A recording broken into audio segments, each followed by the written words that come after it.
You're not a culture fit, Grace. That wasn't the first time Mark had tried to cut me down, just the first direct hit. But let's rewind 5 years to a Tuesday that smelled like lukewarm coffee and the promise of a big break. I sat across from the senior partners at Innovate Solutions, still green, still hopeful, still naive enough to believe that hard work guaranteed recognition. I'd just wrapped up back-to-back interviews and pulled an all-nighter, polishing the presentation deck that landed their Series A funding. Mark, as usual, was too busy nursing a hangover to show, but he materialized just in time to bask in the glory, like a delivery driver claiming tips for food he didn't cook. I noticed it then, a pattern that would soon become corporate scripture. He wins, you serve, we're a team. He'd croon, his smug Silicon Valley smile curling like a sticker peeling off a cheap laptop. But I knew team meant you bleed, I brand. Still, I took the job. I even negotiated quietly while Mark was waving his vape pen and bragging about his crypto portfolio. I slipped one crucial line into my employment contract, buried under performance-based incentives, a clause most people missed. One sentence, legal approved it with a yawn. 5% commission on originated deals, payable in full upon termination, just in case.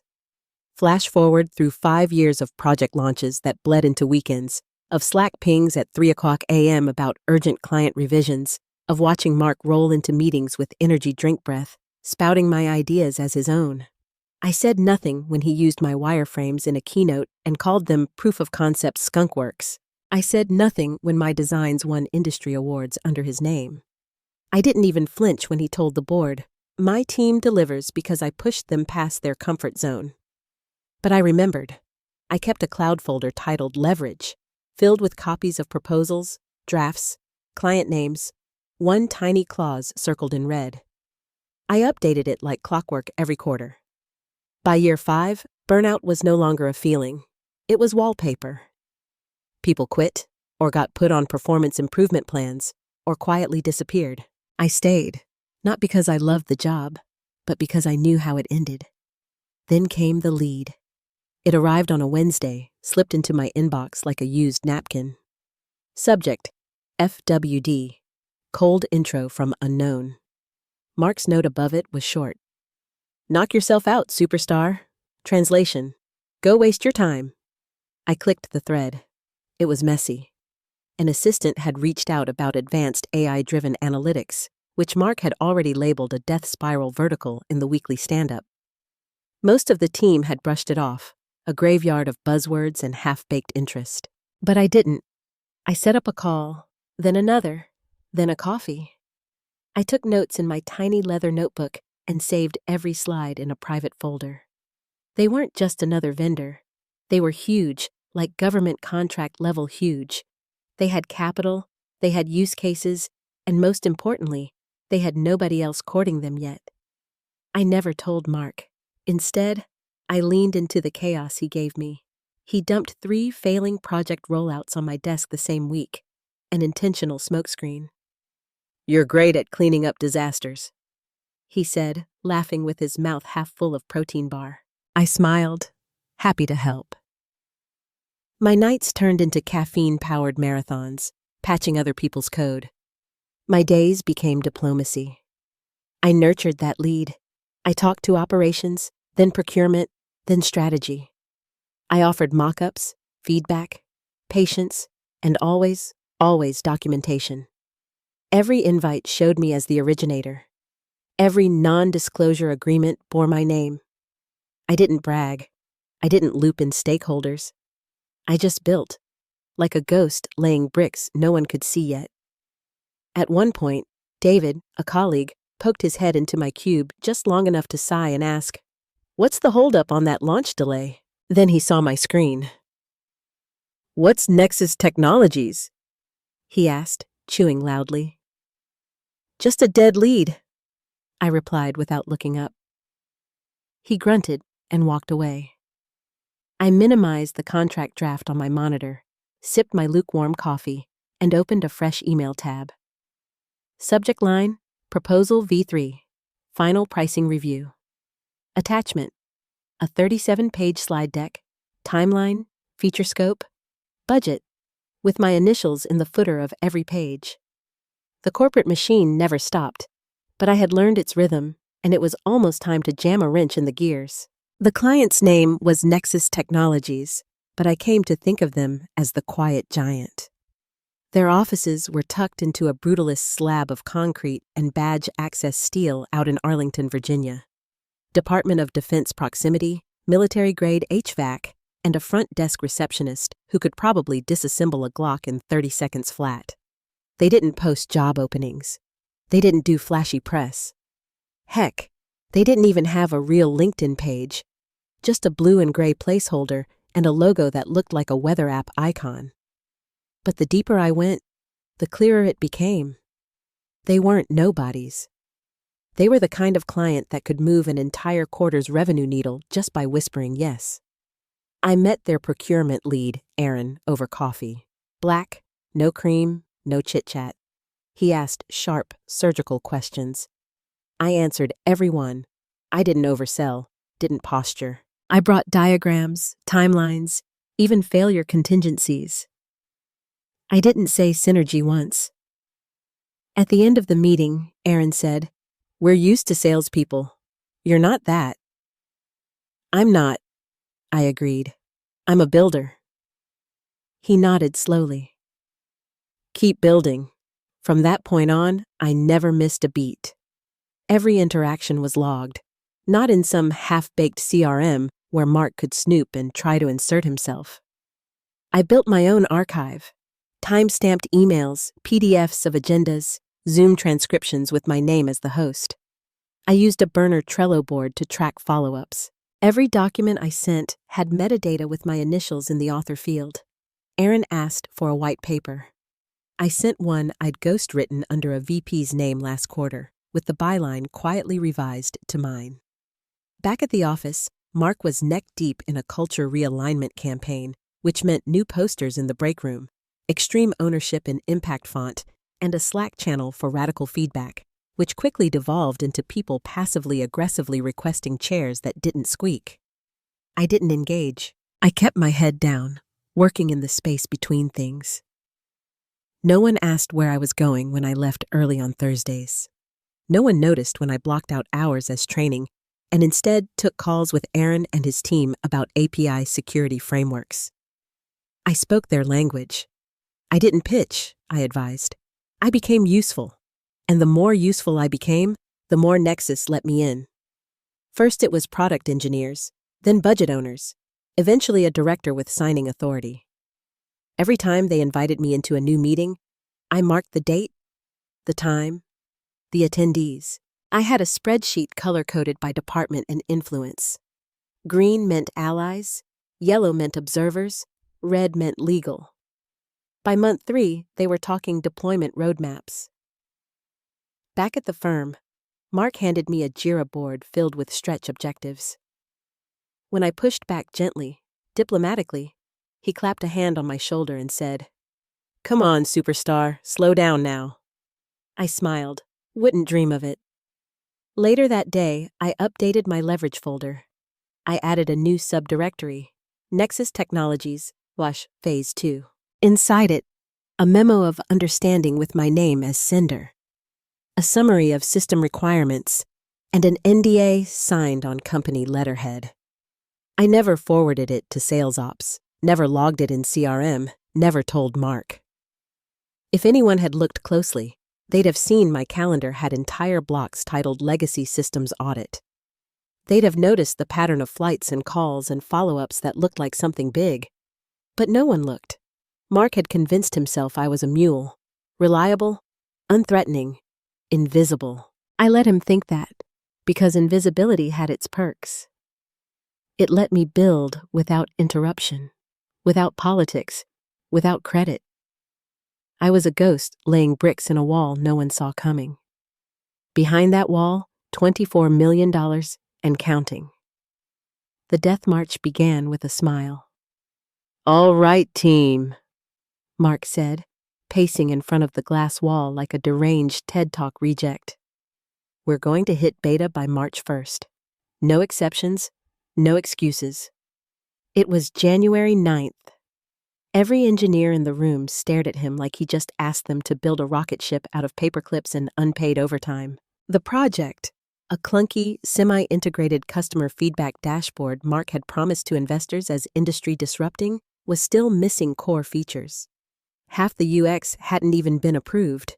QA hadn't touched a line of code, and the lead dev had just quietly handed in her resignation that morning, citing prolonged psychological erosion. Mark didn't blink. "If you're not dying, you're not trying," he declared, like a man quoting himself on a mug no one asked for. "I want fire in your eyes and sweat in your coffee." I blinked once. I was seated at the end of the table, pen motionless, posture perfect, the embodiment of polite silence. I didn't flinch when Mark pointed to me and said, "Grace is going to quarterback this whole thing. She's a machine." Everyone groaned inside, but no one dared look directly at me. That afternoon, the Jira board doubled in size. Tasks stacked like roaches in a flood. Front-end tickets with no specs. Back-end integrations that required 3 outside vendors who weren't even under contract yet. Mark slapped on arbitrary priority flags and tagged everyone with @ here, @channel. God. I opened the task list, duplicated it into a separate folder, and quietly untagged myself from everything non-critical. Then I opened my real folder, Nexus. While Mark chased his ego into another meltdown, I was in final contract mode. The quiet giant was ready. Procurement had finished their review. Legal had one clause left to sign off. The infrastructure team was already blocking out sandbox space for deployment. One of the directors had even asked if I'd be available for a post-signature roadmap session in February. They didn't say if anymore, they said when. But I said nothing. I nodded through sprint meetings, accepted late-night DMs about broken test environments, listened to Mark's voice notes where he called me the last adult in the room. Then each day after 6:00 p.m., when the Slack noise dimmed to a low hiss, I turned off all notifications, opened my encrypted folder, and got to work. Pricing updates, integration timelines, licensing frameworks. Every piece submitted with my digital signature. Every revision with tracked changes that pointed straight to me. I reviewed scopes, cleaned up timelines, added polish to the statement of work. It was meticulous, surgical, a mosaic of evidence. Somewhere around 1:30 a.m. on a Wednesday, I uploaded the final draft to Nexus's internal portal. At 7:12 a.m., I showed up at the office with a venti coffee and no complaints. Mark burst out of his glass office with a half-untucked shirt and the energy of a man high on his own fumes. "We need to cut QA and ship a preview to the board this week. Fine with that, right, Grace?" "Sure," I said calmly. "I'll make it happen." Then I turned and went back to my desk, added another document to the leverage folder, Nexus's price sheet, final PDF, and scheduled a final alignment call with their legal team. I didn't tell a soul. By Friday, my team was on edge. Burnout wasn't just seeping in, it was pouring through the ceiling tiles. One junior dev broke down during stand-up. Another openly called Mark a sociopath in the group chat. HR issued a wellness memo titled, "Mental Strength is a Muscle," with a photo of a woman doing yoga in a war zone. I kept my head down, because I wasn't building Mark's fantasy anymore. I wasn't here to keep his startup dream alive. I was carving out the final inches of something bigger, something real. Every time I looked at that $24 million contract, with my name etched in the deal originator field like a silent fingerprint, I reminded myself of one thing. He doesn't know it yet, but he just made me very rich. Mark thought he was overworking me. He didn't realize I was outgrowing him, quietly, strategically. And the clock was almost up. It hit my inbox at 8:43 a.m. sharp, a calendar invite titled "All Hands, Urgent, Mandatory Attendance." Alex, Mark's assistant, had even added a thunderbolt emoji, like we were about to be blessed by divine intervention instead of dragged into another ego-boosting ambush. No agenda, Just the usual chest thump formatting and the suspicious urgency of someone about to take credit for a miracle they didn't understand.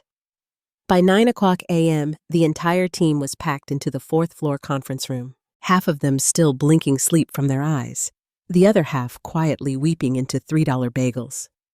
The burnout stench was so thick it had a texture. Mark strolled in with a fresh haircut and a shirt unbuttoned one too many levels, his victory look. "Big news," he said, clapping his hands like a failed game show host. "Massive breakthrough with a strategic partner. I've been in back-channel conversations for weeks, tight-lipped stuff, very hush-hush." I froze mid-sip. My coffee hit the back of my throat like motor oil. He clicked the remote, and up came a slide. Nexus Technologies, Strategic Deployment Partnership, their logo. My deck. My scope document, cropped and rebranded. The metadata stripped. My fingerprints scrubbed from the glass. He smiled that slick, wine-tasting smile. "This partner is going to change the game. Custom deployment capabilities, enterprise-grade scalability, fully modular infrastructure. Basically, the future." There it was. My work reduced to bullet points.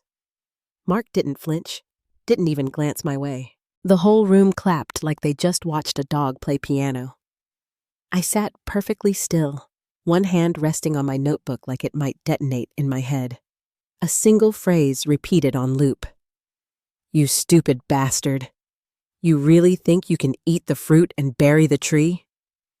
He paced a few more laps around the PowerPoint slides, opened the floor for alignment questions. No one dared ask. Someone whispered, "Wait, when did this happen?" Mark deflected. "Behind the scenes, quiet hustle. You know how I do." I knew. I didn't say a word. Just nodded with the rest of them, jotted down a fake note, and smiled like a lobotomy patient. On the way out, Mark clapped me on the back. "Knew you'd come through under pressure," he said. I didn't blink. That afternoon, I returned to my desk, opened the folder labeled Nexus, Signature Packet Final, and quietly forwarded the entire contract to legal. The subject line was simple: record keeping, deal originator, Grace Miller. I attached the email chain with procurement, the original NDA time-stamped 6 months prior, and a digital signature log from the client's DocuSign portal. Every field initialed, every clause reviewed, my name on it all. Then I locked my computer, walked down the hall to the HR floor, and requested a printed copy of my employment contract. "Everything okay?" the rep asked. "Routine," I replied. 10 minutes later, I was in the empty break room, flipping pages. My eyes scanned the fine print, my fingers sliding across the familiar clause, still buried deep in the sea of boilerplate. Section 9.2. Commission on originated contracts. Employee shall be entitled to a 5% commission on any deal directly originated and finalized under the employee's oversight, payable in full within 14 business days of termination for any reason. Still valid, still binding, still mine. I folded the page, slid it into my bag, and walked out as the sun dipped behind the skyline like a slow-closing vault door. Back at my desk, Slack was on fire with congratulations. David had already posted a team selfie captioned, "Big moves with the big dogs. # strategy, # speed. Success." My name wasn't mentioned, but my inbox buzzed again. A message from Aaron at Nexus. "Let me know if the contract handoff went smoothly. We're excited to build with you." I replied simply, "All received. Let's make it count." Then I muted Mark's channel, updated my leverage folder with the finalized PDF, and closed my laptop for the night. The silence, a strange calm, settled in. He had just fired the starting gun, and he didn't even know he was the target. The final blow came with catered muffins. Mark had scheduled another all-hands, this time with calendar flair. Rocket Strategic Realignment Session, mandatory attendance. Let's build the future together. The kind of title that practically screams bloodbath with a side of synergy. When I walked into the glass-walled conference room that morning, I already knew. Everyone did. There was a scent in the air, faux lemon cleaner, and silent dread. On the table, a fruit tray sweating under fluorescent lights, untouched muffins lined up like hostages, and branded notebooks no one would open. Mark strutted in like a discount Bezos, wearing a blazer over a t-shirt that said, "Build, disrupt, repeat." His smile was preloaded, eyes scanning the room like a shark doing market analysis. "Thanks for coming, everyone," he began, like he just stumbled into the room instead of orchestrated this moment like a hit. "Today's about vision, about recalibrating toward our core values, trimming the fat, and focusing on what matters." Trimming the fat. I sat in the third seat from the left, hands folded, jaw still. My stomach didn't turn. It calcified. Mark launched into a slideshow about burn rate sensitivity, fancy term for the fact that he'd lit half the budget on fire chasing an AI integration no one asked for. Charts appeared. Phrases like resource misallocation and unexpected overhead bloating floated on the screen like turds in a swimming pool. Then came the pivot. "Which brings me," he said, eyes locking onto me with the focus of a man who thought he was subtle, to leadership accountability. I didn't breathe. I didn't need to. Mark clicked to a slide labeled Realigning Key Roles. "This company has been through explosive growth," he continued, "but not all systems scale, and sometimes hard decisions are required." He turned to face the team. "Effective today, we're parting ways with Grace Miller. We thank her for her contributions." No warning, no review. Just a decapitation, served lukewarm and public. Gasps rippled through the room like aftershocks. Someone dropped a pen. Another stared into her coffee like it might offer guidance. A junior dev whispered, "Wait, what?" I didn't speak because Mark wasn't done.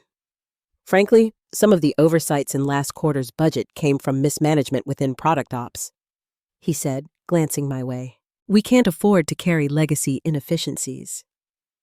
Legacy inefficiencies. He just labeled me dead weight in front of my team, in front of interns who looked up to me, in front of HR, who sat near the exit like vultures in blazers, ready to pounce with printed NDAs and a courtesy escort. But I didn't flinch. Not externally.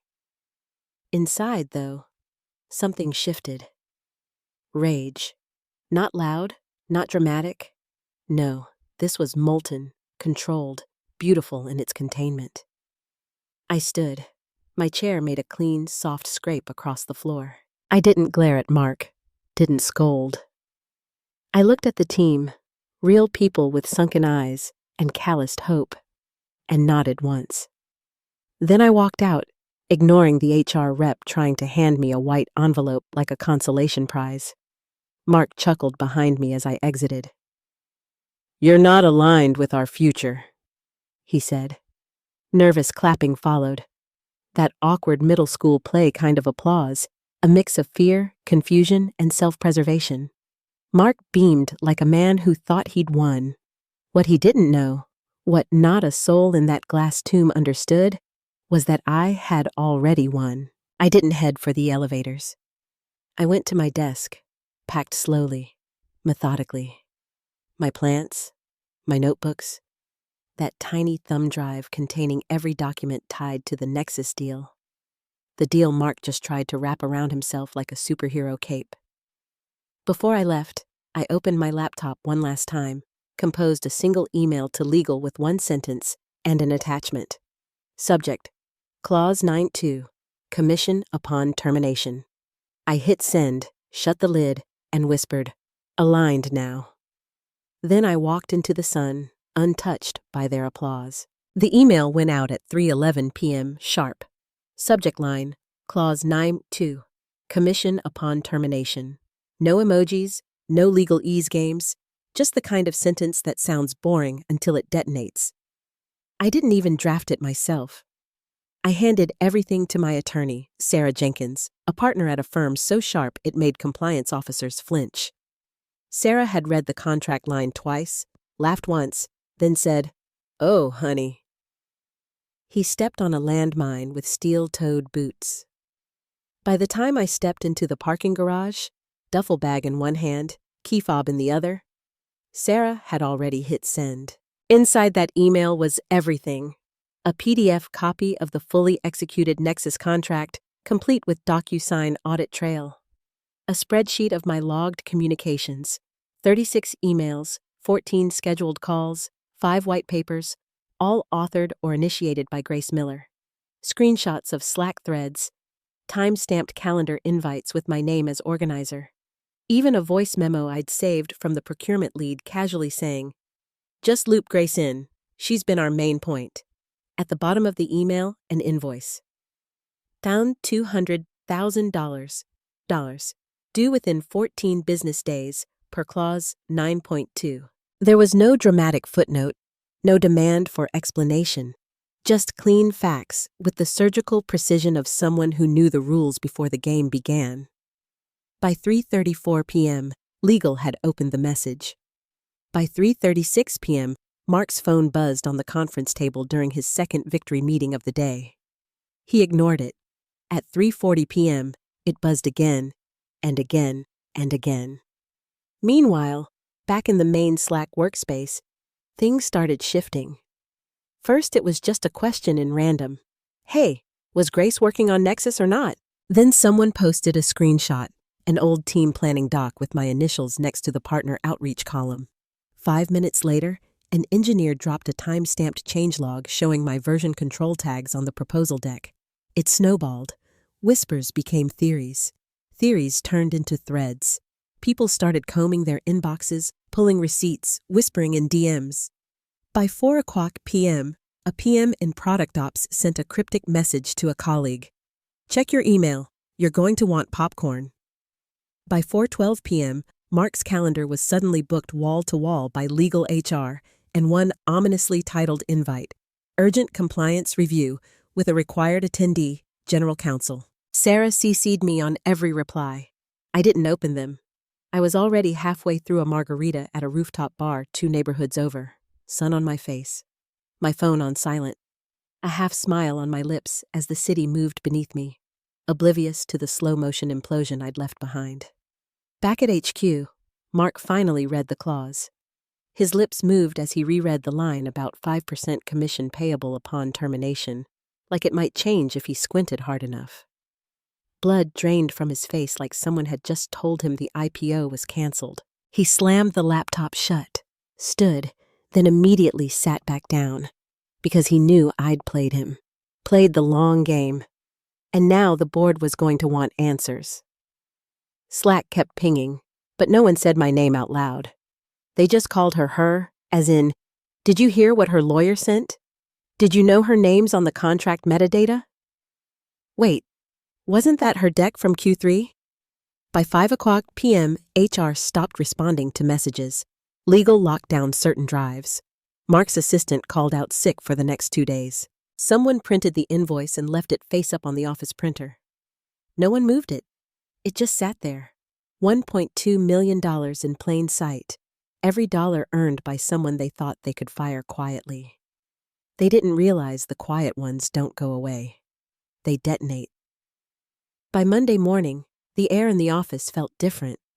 Thicker, quieter, like everyone was bracing for a storm that had already passed, but left the sky trembling. Mark walked in late.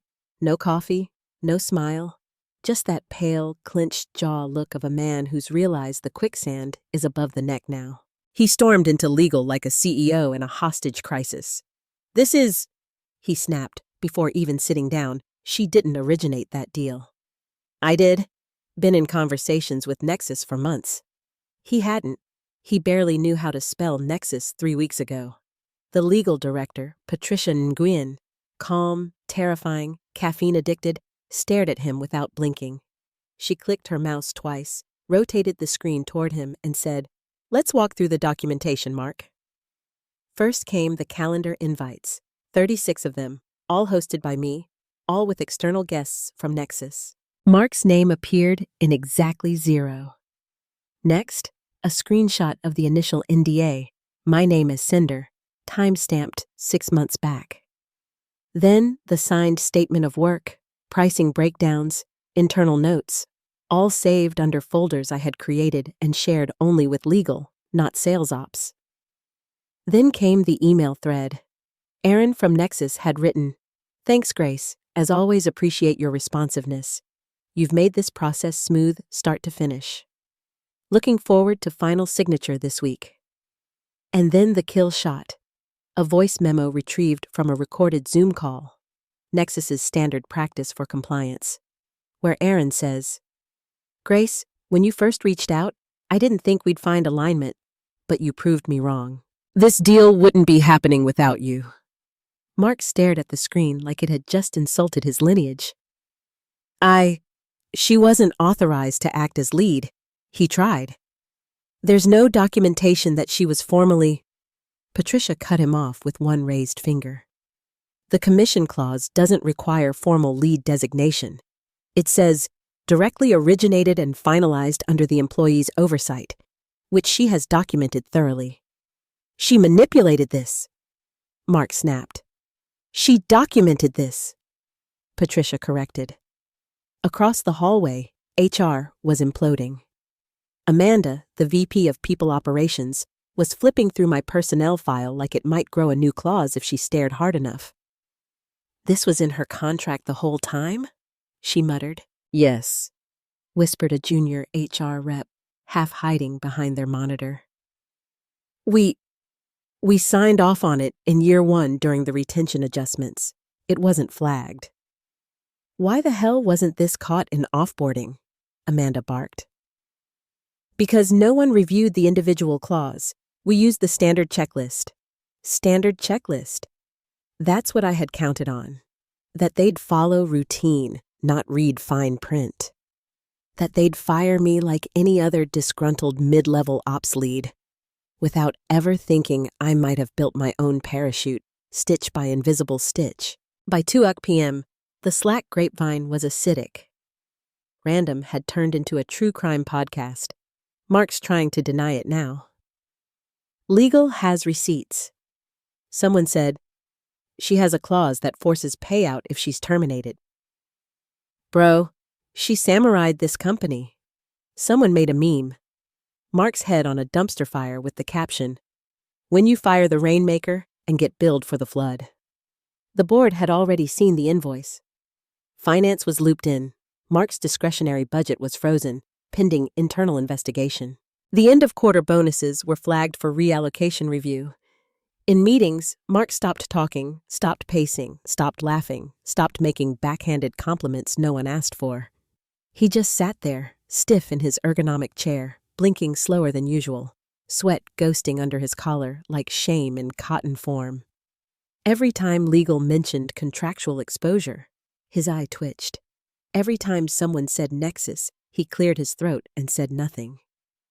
My name was never spoken in those meetings, but my presence lived between every slide, every line item, every sideways glance between execs. They hadn't just fired me. They'd uncaged me. And now they had 14 business days left before $1.2 million came due. No one dared ask the real question out loud. Are we actually going to pay her? Because the answer was already pacing around legal's inbox, and it was wearing heels. By Thursday morning, the boardroom smelled like fear masked in eucalyptus diffuser oil. Directors had flown in, 3 of them to be exact, from Palo Alto, Chicago, and one eternally pissed-off woman named Denise, who only appeared when something was burning. Mark wore a jacket for the first time in months, not because of the chill, there was none, but because sweat was now a permanent fixture under his arms, and he needed something to soak it up besides shame. Patricia from legal gave her update with the precision of a guillotine. Yes, the clause is valid. Yes, documentation supports her claim. Yes, we are exposed. And yes, we are in the press window. That last bit hit harder than the rest. The press window was what they called the phase right before a story could merge. One LinkedIn post from a disgruntled engineer, or one loose Slack screenshot, could become a Business Insider headline by lunch. Denise looked at Mark like she wanted to pour his soul into a blender. "How did this happen?" she asked, voice calm as death. "She went rogue," Mark said. "She documented this," Patricia corrected. "Rogue is what you did." Finance slid a sheet across the table. Projected exposure, 1.2 million. Projected fallout if challenged and made public, $79 million in client trust loss, talent attrition, and reputational decay. The math wasn't hard. It never is when your ego costs more than your product roadmap. An hour later, I was on a beach. Not figuratively, literally. Toes in sand, Kindle in hand, iced drink sweating beside me. My phone buzzed. Unknown number. I ignored it. Then came a second. This one left a voicemail. The transcription popped up on my screen like a gift from the karma gods. "Hi, Miss Miller. This is Philip Torrance, director at Summit Holdings.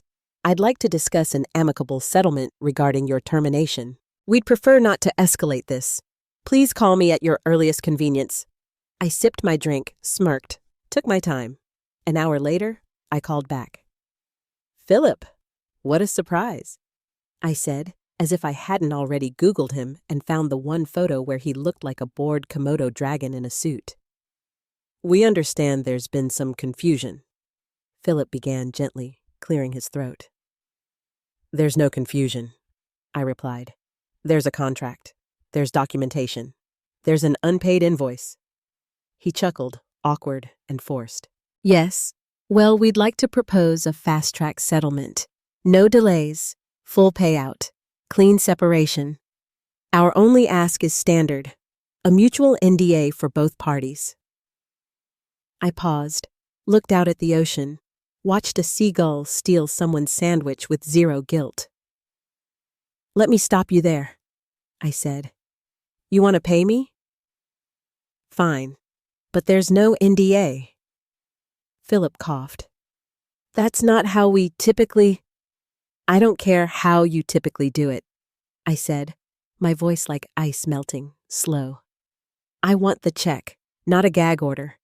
If I decide to tell this story one day on a podcast, or maybe just over drinks, I don't want to ask for permission." Silence.